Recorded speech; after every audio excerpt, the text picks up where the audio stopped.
to be making a crock pot Italian flavored chicken and potatoes. Now this recipe calls for 4 medium potatoes cubed. They're using fresh potatoes, but since I still have some of the steam and mashed potatoes left, I'm going to be putting those in the last hour, because basically you just have to heat those up because they're already cooked and cubed. So now let's get started with, it says 1.5 pounds of chicken breast. So I'm using both, well, it calls for 1.5 pounds of skinless chicken breast. That's probably about a 1 pound, 1.5 pounds right there. And you're going to use black pepper. It says 1/8 a teaspoon, but I don't have an 1/8 of a teaspoon, so I'm just going to sprinkle. I'm just going to sprinkle some over there because I don't have that measuring. That looks like about right. I mean, you don't have to use it. You don't have to use black pepper at all if you don't like it. And then you're going to need 1 teaspoon of Italian seasoning. Now I'm just going to measure it out in my hand. That looks like about right, about a teaspoon. I'm going to put a little bit more. Make sure it gets on all of the chicken. Okay, then it says 4 garlic cloves. I'm going to be using minced garlic. You have to mince. You can use the fresh or you can use minced. So I'm going to be putting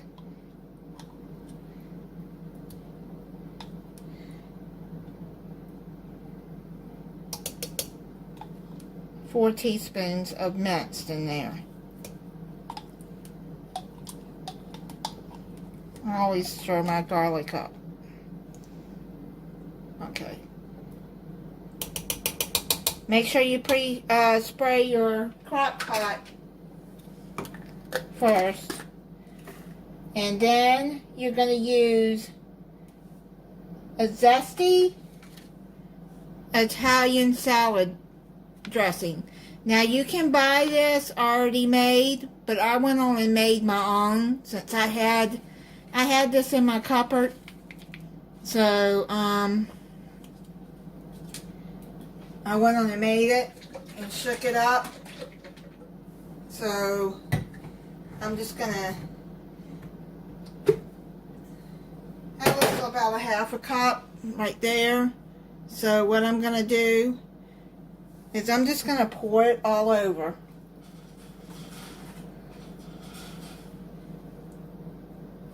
It gives you the directions on the back.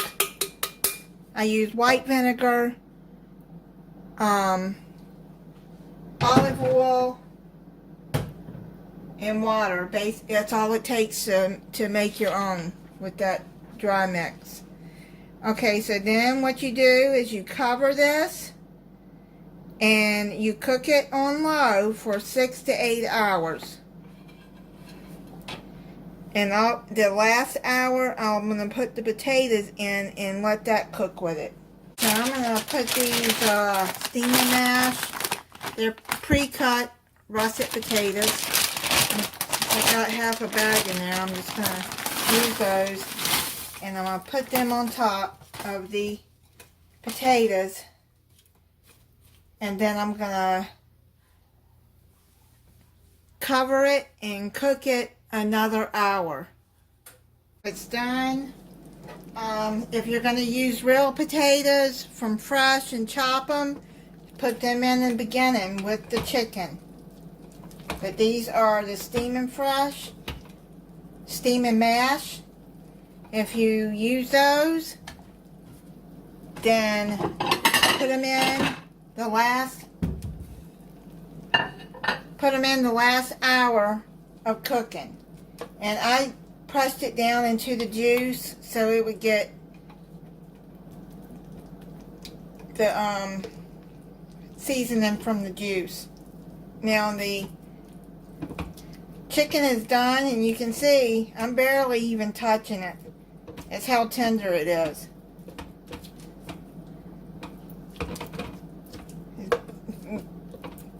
See? It's just easy to shred. It's just falling apart tender. I got it shredded, and it didn't take much with these. With this Purdue chicken for it to basically just falling apart. So I'll plate up some, get some of these potatoes. It smells really good. And there's the potatoes. Yeah, if you push it down in the juice, it'll get some of the seasoning from when the chicken was cooking, and get all that seasoning on it. I'm going to try it for you. Look how tender and juicy that looks.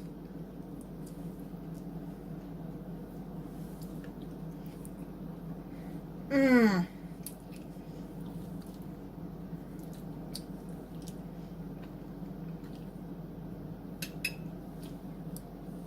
That is so good.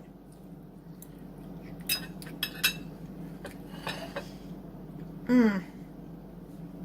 The potatoes are good too, and flavorful with cooking in that juice and seasoning. So good. Thank you for watching. If you're not subscribed, I hope you'll subscribe and click the notification bell so you'll be notified when I upload a new video. Bye.